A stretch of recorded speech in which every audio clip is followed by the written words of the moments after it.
Iran America ଆଉ Israel ମଧ୍ୟରେ ଯେତେବେଳେ ଯୁଦ୍ଧ ଚାଲିଥିଲା ସେ ଯୁଦ୍ଧର ବିଭୀଷିକା ମଧ୍ୟରେ ଗୋଟେ ଭଲ ଜିନିଷ ଦେଖିବାକୁ ମିଳିଲା ଇରାନରେ।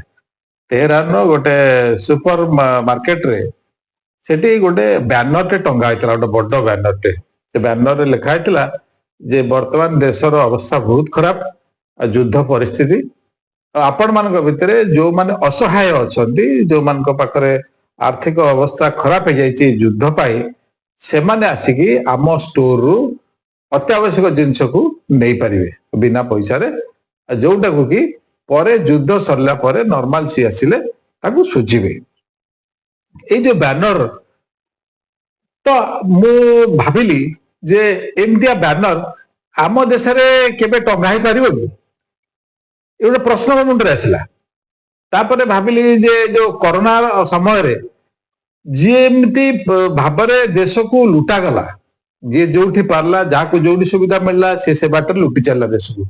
କିଏ ପିପି କିଟରେ ଲୁଟିଲା, କିଏ ଅକ୍ସିଜେନ ସପ୍ଲାଇ କରିବାରେ ଲୁଟିଲା, କିଏ ଭ୍ୟାକ୍ସିନେସନରେ ଲୁଟିଲା, କିଏ ମିଛ କହିକି ଲୁଟିଲା, କିଏ ଚେରମୂଳି ବିକିକି ଲୁଟିଲା, ଯିଏ ଯେମିତି ପାରିଲା ଲୁଟି ଚାଲିଲା। ତାପରେ କରୋନାର ପରେ ପରେ ଅତି କୌତୁହଳର ସହିତ ବି ଗପିଲେ ଆସିକି ରାସ୍ତାରେ ଯେ ଆମେ ଏମିତି ପ୍ରକାରେ ସେମିତି ପଇସା ରୋଜଗାର କଲୁ। ଯୋଉମାନେ ଏଇ ଲୁଟିବା ବାଟରେ ନ ରହି ପାରିଲେ ସିଏ ବେଳେ ବେଳେ ନିଜକୁ ଏତେ ହତଭାଗ୍ୟ ମନେ କଲେ ଯେ ତାଙ୍କ ଆଗରେ ସେ ଛୋଟ ହେଇଗଲେ। କିନ୍ତୁ ଇରାନର ଏଇ ଯୋଉ ଦୃଶ୍ୟଟା, ଏଇଟା ଆମମାନଙ୍କୁ କିଛି ଶିକ୍ଷା ଦଉନି।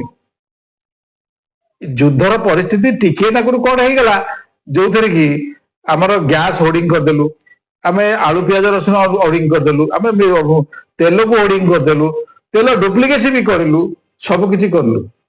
ଆମେ ଲୁଟିବା ପାଇଁ ଭାରତ ବର୍ଷକୁ ଜନ୍ମ ହେଇଛୁ ଏଠି।